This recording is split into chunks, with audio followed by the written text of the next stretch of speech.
For centuries, British birds of prey have been persecuted, blamed for harassing game birds and domestic poultry. One species was even named after its reputation for chasing chickens: the hen harrier, much maligned and misunderstood. It is one of our least known but most vulnerable birds of prey. The plumage of the owl-like female contrasts sharply with the tailored grey neatness of her mate. The difference between the male blue hawk and female ringtail was destined to confuse naturalists for hundreds of years. Few could believe that the two birds were of the same species. Traditional farming meant that grain was spilt and wasted. The small seed-eating birds in which hen harriers thrived were abundant. Last century, pairs of harriers were a common sight, even in southern counties. But guns were often raised at this unpopular predator. Both persecution and changes in the countryside caused the harriers to disappear. They became a rare sight south of Scotland. By the First World War, the species only nested in the most remote parts of Britain. As the nation's guns were trained in different sites, the fortunes of the hen harrier improved. Two world wars had increased the nation's demand for timber. A post-war forestry boom gave the harriers a perfect opportunity to expand their nesting grounds. Often persecuted on open moorland, conifer plantations allowed them to breed undisturbed. Although still uncommon, harriers now nest at a number of mainland sites. The timber boom is over, but the uplands are still covered with a patchwork of conifer plantations. Typically a bird of exposed moorlands, hen harriers still thrive in these forests. Young conifer plantations are ideal harrier hunting grounds. Voles and meadow pipits are all plentiful. Long-legged and clumsy on the ground, once in the air, the hen harrier is a master of aerial maneuvers. In this bird, swiftness and agility are perfectly combined. Prey may be caught unawares with the surprising speed of an attack. In Britain today, it is the forest nesting harriers that raise their young most successfully.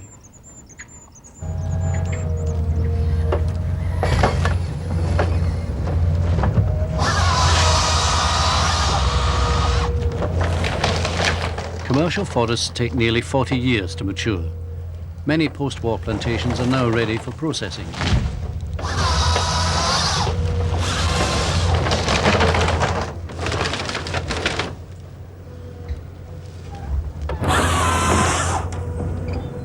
As old trees are felled and stripped, the forests are continually replaced. But no one can be sure how suitable the new plantations will be for hen harriers or their prey. Still at risk when nesting on open moors, forest sites remain vital for breeding harriers.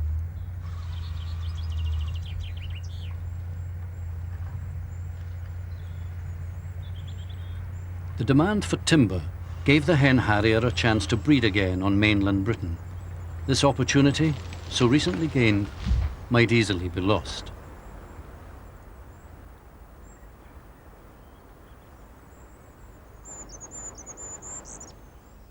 The hen harrier is found throughout the Northern Hemisphere. In autumn, British harriers disperse from their nesting grounds. Many head west for Ireland or to northern France.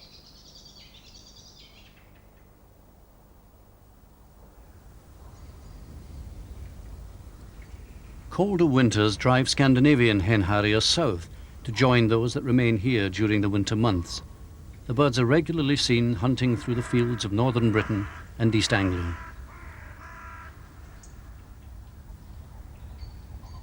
Like all raptors, hen harriers rarely receive a warm welcome from other birds, but a female is not easily deterred from her early morning mission.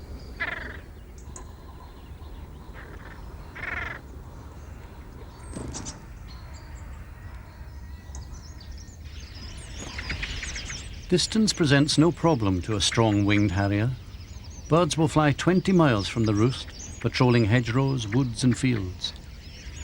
Wintering finches seek safety in numbers as they flock together. They may feed in the same field for weeks, picking among the weeds and beet tops. Harriers make regular hunting trips, searching the same fields in the hope of a lucky strike. The slightly larger females are capable of killing young game birds and rabbits, but a fully grown pheasant would really be quite safe.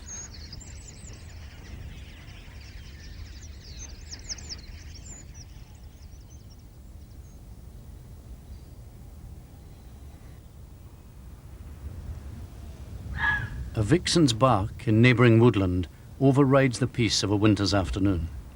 These waterlogged reeds conceal trampled beds of vegetation where harriers roost in safety, away from foxes and other predators. Solitary hunters, hen harriers often roost together. In the hour before sunset, individual birds stream back towards the reeds. As if by sleight of hand, birds already settled are displaced by late arrivals.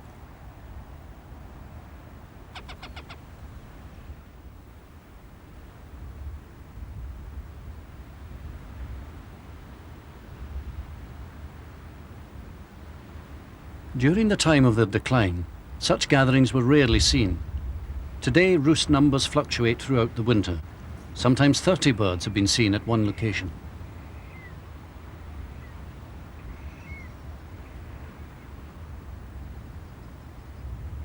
When stronger winds are gusting, the harriers demonstrate their sheer exuberance with flight, stalling and diving in a timeless pageant before finally dropping down to roost.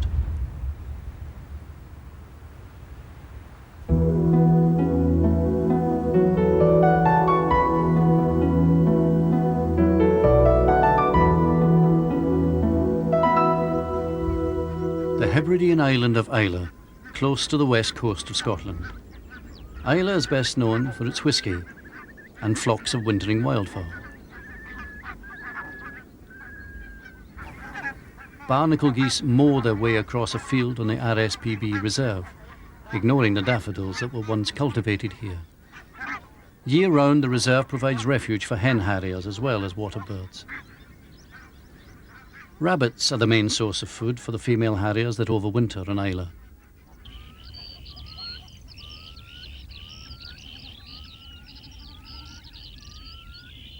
Successful hunting now will ensure the female reaches peak breeding condition by spring.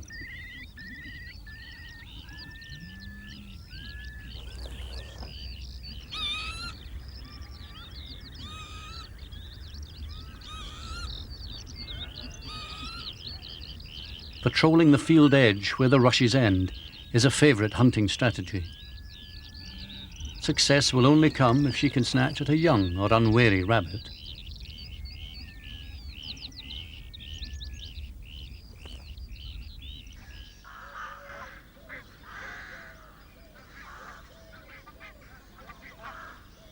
By early March, spring has begun to change the character of the island.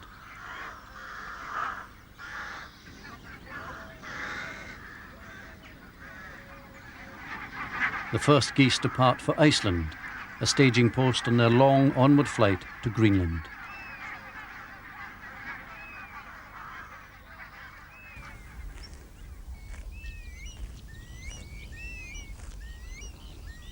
Roe deer seek for new growth amongst the winter-dried heather as the first pairs of breeding harriers return, circling high over the moor to make a preliminary inspection.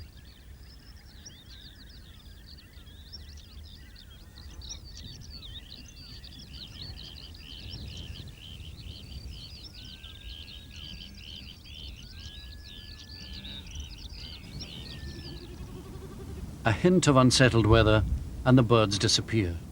A bad spring can disrupt their aerobatic courtship routines. On the first fine day, the female drifts in the air, displaying her bright ringed tail. It is time to re-establish old partnerships. Male hen harriers often support more than one female. He may already have another partner, but by playfully mirroring her in flight, he shows that he is still interested.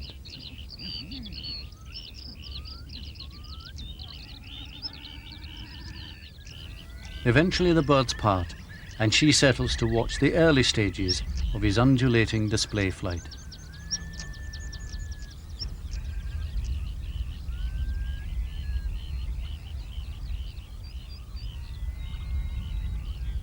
She waits as his performance moves on to another stage. Drifting low over the heather, fluttering his delicate wings, he marks a potential nesting site.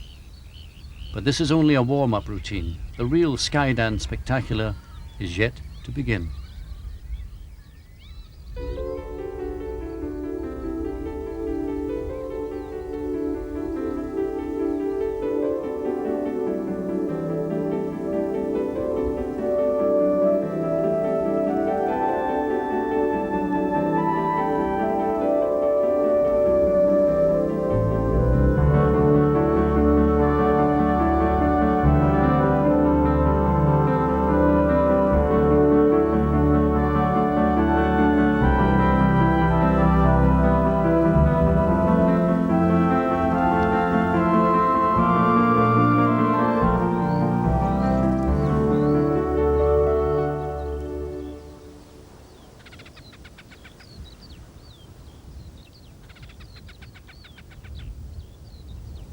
There is no regular pattern to this frenzied dance, no adequate explanation for the elaborate turns as the male corkscrews through the air.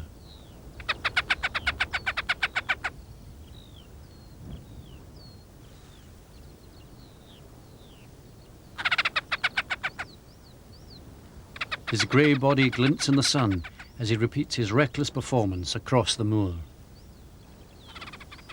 With one female already settled, his dance may attract more birds to join his harem.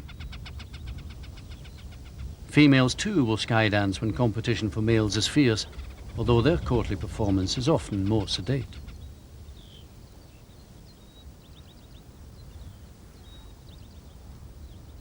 Before the nest is finally built, the female waits to follow her partner's lead. Giving chase, she begs him to release his nuptial offering.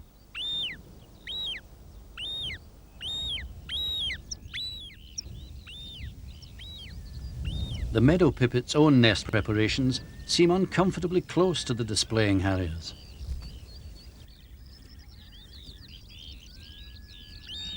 The male lands with his offering, but he has no intention of feeding, certain to have lured the female to his chosen nest site.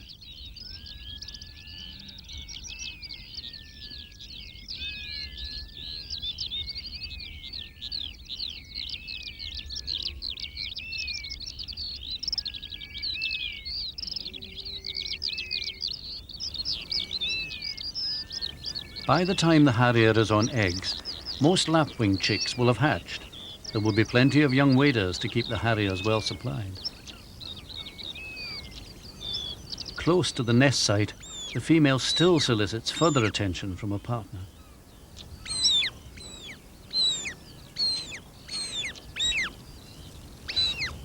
The pair will mate on many occasions before she begins her month-long incubation of the eggs.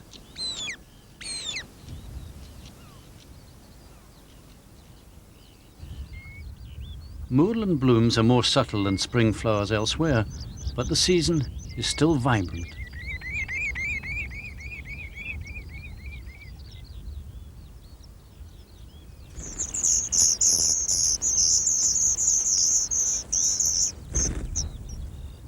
Fortunately plentiful, meadow pipits are the mainstay of the harrier's diet.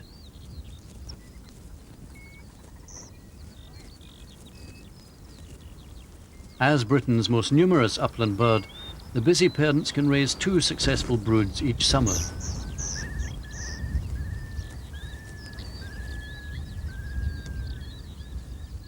Making only short excursions, the female collects nearby heather stems to add to her nest of trampled vegetation.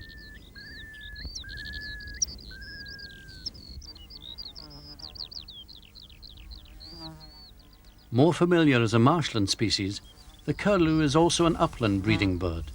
Young curlew chicks are important to the harrier's varied diet.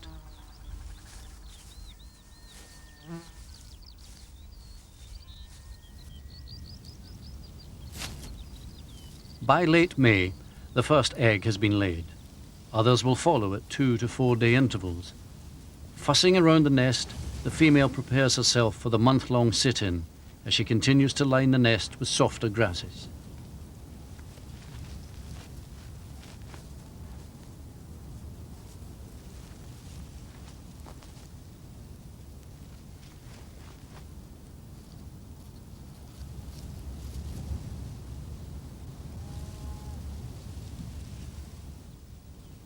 Once laying has begun, the male's hunting luck must increase.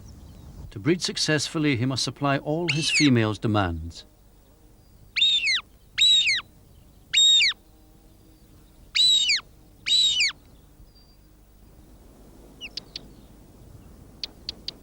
At least 4 times a day, the male must return with food. He glides towards the nest, enticing the female to meet him in the air. The food pass is an extravagant alternative to delivering the prey directly to the ground.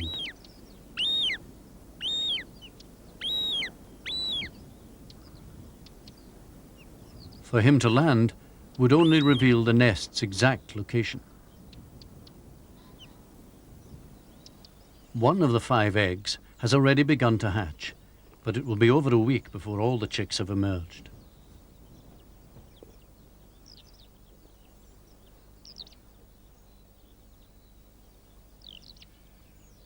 The male's alarm calls are not enough to persuade her off the nest.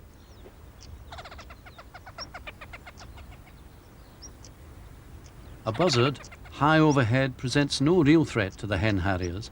Nonetheless, its presence must be deterred.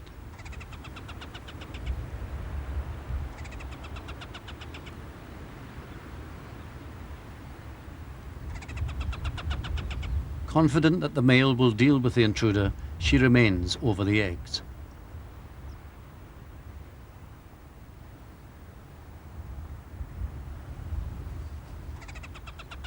Although smaller than the buzzard, the male pursues his attack with vigor until the larger bird is driven away.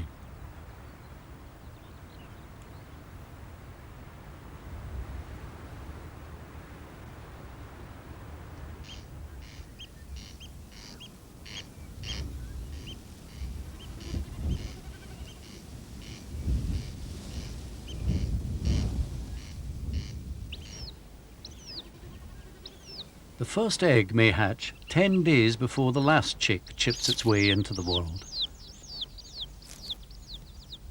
With the tiny white egg tooth still visible on the top of the bill, the chicks are unable to feed themselves.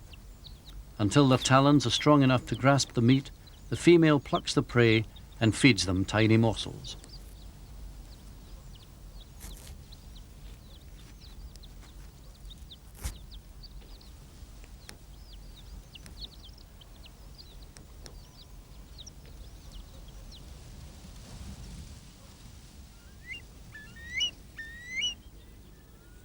The male hunts well away from the nest, quartering the grassland around a deserted cottage.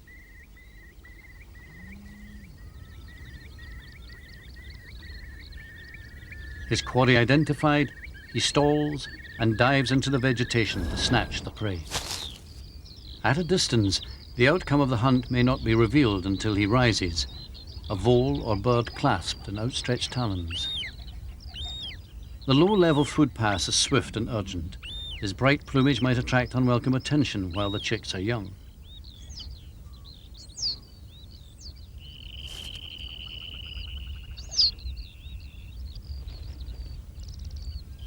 Coasting low to investigate, the young golden eagle has been attracted by the harrier's activity. The female is vigorous in her defense of the nest. No predator is too big for her to take on.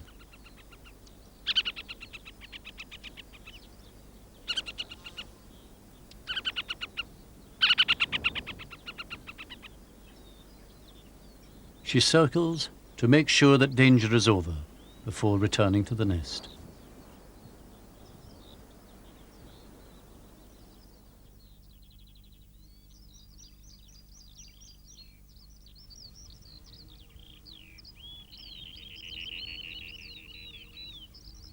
Only a week old, the chicks have gained weight, and the cere around the bill is turning to a greenish yellow. The 4th egg failed to hatch. The obvious difference between the chick's size shows how rapidly the young develop.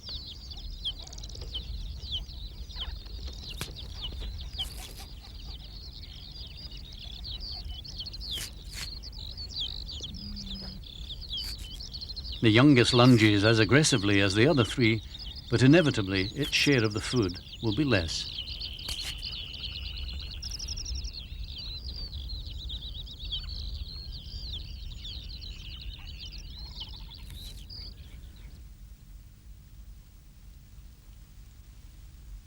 At this stage, one of the biggest threats to the chicks is bad weather. Their rabbit grey down is not effective at protecting them from the rain and chill. Although all 4 chicks can barely snuggle beneath her wings, the female does her best to shelter them.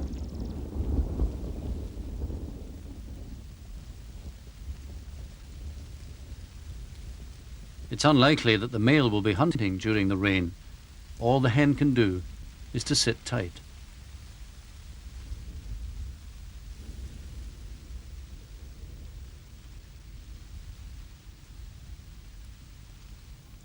Any undigested bone and feathers must be removed from the nest. Waste would only attract predators.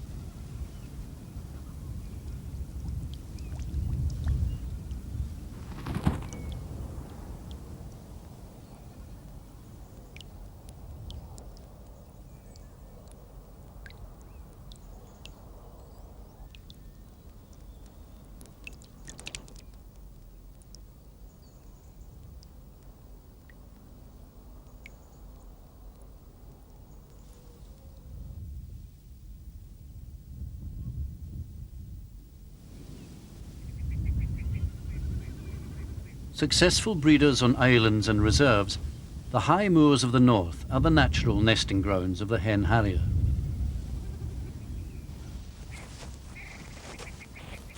At 2 weeks, feathers begin to replace the down. In daylight hours, both parents now must hunt to supply the chick's insatiable appetite. But the haste of the male's food drop leaves them exposed and vulnerable to predators. As they lose their down, the young harriers develop the female's brown camouflaged plumage. Any males in the brood will not turn grey until their first summer molt.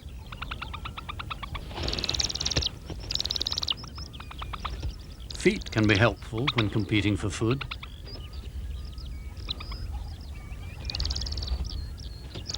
As long as they're your own.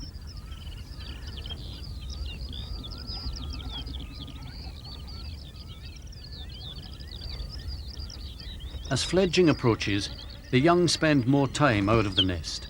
The dense vegetation provides shade and protection, although they are quick to respond to the adult's return with food.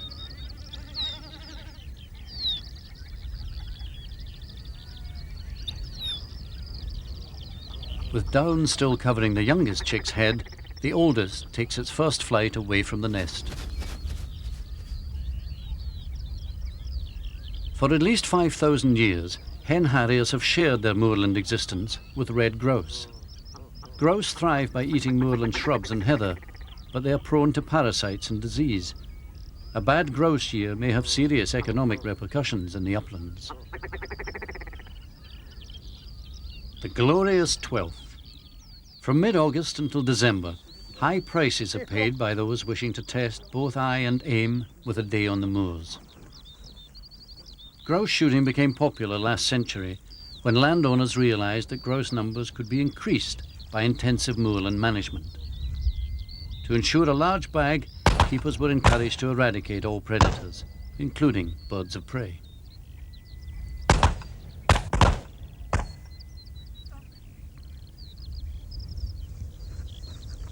Dogs are quick to retrieve a bagged bird.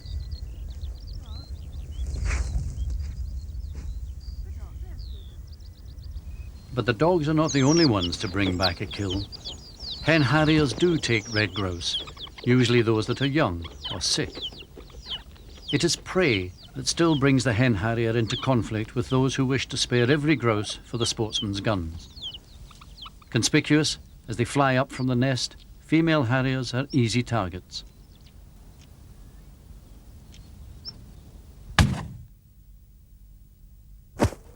Once the female is dead, her chicks may often be destroyed.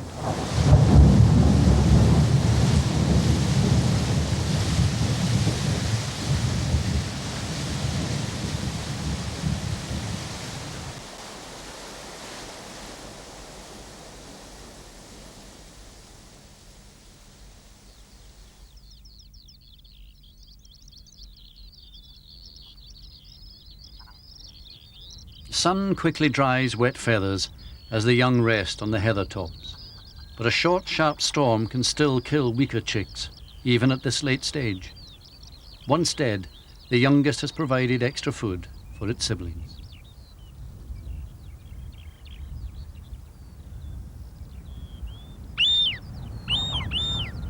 Soon the parents' relentless spring task of provisioning the young will be over, as the fledglings leave the vicinity of the nest. In the first year, many harriers die, both from natural and, regrettably, human causes. But those that know the hen harrier in flight can only consider it with awe. Its complete mastery of the air continues to amaze as the birds perform their annual sky dance over northern moors.